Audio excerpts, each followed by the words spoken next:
தேவனுடைய பரிசுத்த நாமங்களுக்கு துதிகன மகிமை உண்டாவதாக. அப்போஸ்தலர் 14ஆம் அதிகாரத்தில் தொடர்ந்தும் பவுலுடைய பர்னபாவுடைய ஊழியத்தை பார்க்க போகிறோம். 22வது சீசருடைய மனதை திடப்படுத்தி விசுவாசத்தில் நிலைத்திருக்கும்படி அவர்களுக்கு புத்தி சொல்லி, நாம் அநேக உபத்திரங்கள் வழியாய் தேவனுடைய ராஜ்யத்தில் பிரவேசிக்க வேண்டும் என்று சொன்னார்கள். அது மட்டுமல்ல, அல்லாமலும் அந்த சபைகளில் அவர்களுக்கு மூப்பர்களை ஏற்படுத்தி வைத்து உபவாசித்து ஜெபம் பண்ணி அவர்கள் விசுவாசத்தை பற்றி கொண்டு கர்த்தருக்கு அவர்களை ஒப்புவித்தார்கள்.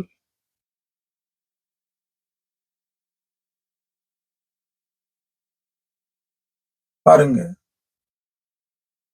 பிரசங்கித்தாங்க, புத்தி சொன்னாங்க, ஊழியத்தின் உண்மையாய் ஊழியம் செய்யும் போது எப்படிப்பட்டதான பாடுகள், உபத்திரவங்கள், துன்பங்களுக்குள்ளாக போக வேண்டிய ஒரு கட்டாயம் என்று சொல்லி அவங்களை திடப்படுத்தினாங்க.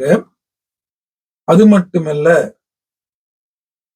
சபைகளை ஸ்தாபித்தது மட்டுமல்ல, அங்கே மூப்பர்களை நியமித்தாங்க. அது மட்டுமல்ல, இவங்களுக்காக அவங்க உபவாசித்து ஜெபம் பண்ணி அவர்களை கர்த்தருக்கு ஒப்புவித்தாங்க. இதுதான் ஊழியம்.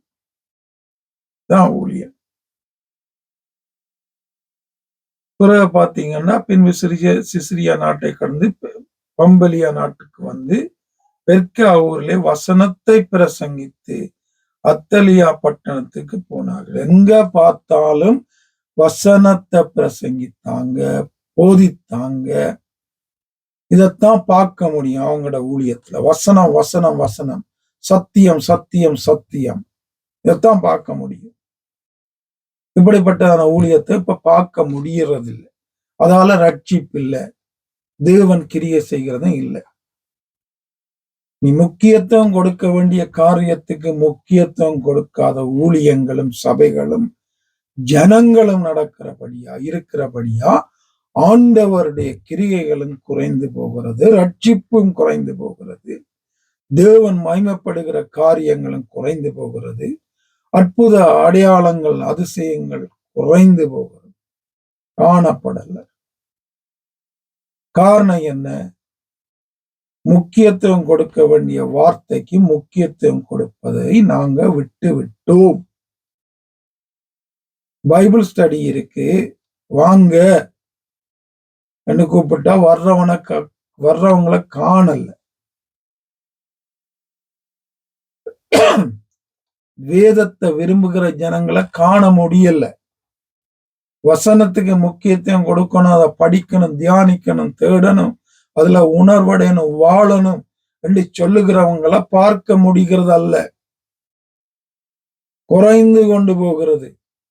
ஒரு பர்த்டே பார்ட்டி இருக்கு வாங்கன்னா வர்றாங்க, ஒரு சாப்பாடு இருக்கு வாங்கன்னா வாராங்க, வாங்க எல்லாருமா சேர்ந்து ஒரு சாப்பாட்டு கூட்டம் போடுவோம் என்றா விதம் விதமா சமைச்சு கொண்டு வாராங்க. இதுக்குத்தான் முக்கியத்துவம். ஒரு ஆட்டம் பாட்டம் போடுவோம்டா ஜனம் வருது. கிறிஸ்துமஸுக்கு கூத்து போடுவோம் வாங்க, பிள்ளைகளை அனுப்புங்க, அந்த டான்ஸ பழகு, இந்த டான்ஸ பழகு, அந்த பாட்டு காடு, இந்த பாட்டு காடுண்டா தாய் தகப்பம் புள்ளல கொண்டு வருது விடுது, எல்லாம் செய்யுது. வேதத்துக்கு படிக்க இருக்கு, வேதம் படிக்க இருக்கு வாண்டா ஒருத்தரையும் காணல. எது முக்கியம்? தேவனுடைய வார்த்தை முக்கியமா, சத்தியம் முக்கியமா, அதன்படி வாழுகிற முக்கியமா, ஊழியங்கள் செய்கிறது முக்கியமா, அல்லது உலகத்தோட சேர்ந்து அதுக்கு பின்னால ஓடுகிற அந்த காரியங்களை சபையில கொண்டு வந்து வச்சு அதுக்கு ஒரு காரணம் காட்டி அதை செய்கிறது முக்கியமா? இங்கே போய்கொண்டிருக்கிறது கிறிஸ்தவம். டிசம்பர் வருகிறது, கிறிஸ்துமஸ் வருகிறது, புது வருடம் வருகிறது. அதோட எங்களோட கூத்துகளும் வருகிறது. கூத்துகளுக்கு இப்பவே அநேக காரியங்கள் நடக்க தொடங்கிவிட்டது. அநேக ரிஹர்சல் ஆயத்தங்கள் நடக்க தொடங்கிவிட்டது. எந்த பாட்டுக்கு எப்படி ஆடுறது, எப்படி என்ற பிள்ளைய ஆட விடுறது, எப்படி கூத்து போடுறது என்றதான காரியங்களுக்கு முக்கியத்துவம் கொடுத்து காரியங்கள் நடந்து கொண்டிருக்கிறது. தேவன் இதை விரும்புவாரா? நாங்க என்ன செய்தாலும் தேவனுக்கு பிரியமா இருக்குன்னு பார்த்து பார்த்து செய்யணும். செய்கிறோமா? கேட்டா கூத்து பார்க்க 6வது வந்து ஆண்டவரை ஏற்றுக்கொள்வான்னு கதை சொல்றது. கிறிஸ்துமஸ் ஆராதனைக்கு வந்து ஆண்டவரை ஏற்றுக்கொண்டவன்னு ஒருத்தரையும் இதுவரையில பார்க்கல. அநேக சபைகளுக்கு போயிருக்கிறேன், அநேக சபைகள்ல ஊழியங்கள் செய்திருக்கிறேன். கிறிஸ்துமஸ் ஆராதனையில வந்து கூத்து பார்த்து, பாட்டு பார்த்து, ஆட்டம் பார்த்து ஆண்டவரை ஏற்றுக்கொண்டவர்கள் என்று நான் காணல. கண்டா சொல்லுங்க. இதுக்குத்தான் கூத்து போடுறோமா? எங்க போய்கொண்டு இருக்கிறோம்? உலகத்தை கொண்டு திணிக்கிறோம் சபைக்குள்ள. இந்த நிலைமைகள் இயேசுவின் நாமத்தில் மாற்றப்பட வேண்டும். இதை கதைச்சா எங்கட பிரசங்கத்தை கேட்க விருப்பம் இல்லை. நாங்க எங்கட ஊழியங்கத்துல வர விருப்பம் இல்லை. எங்களை தேவனுக்கு விரோதமானவன் சத்தியத்தை புரட்டுறான். அது மட்டுமல்ல, என்னுடைய தனிப்பட்ட பலவீனங்களை கதைக்கிறது,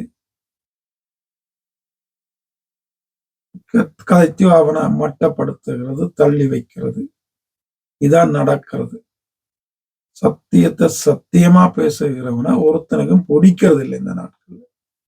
இந்த நிலைமைகள் இயேசுவின் நாமத்தில் மாற்றப்பட ஆவியானவர் எனக்கு உங்களுக்கு உதவி செய்வார்கள். ஆமென்.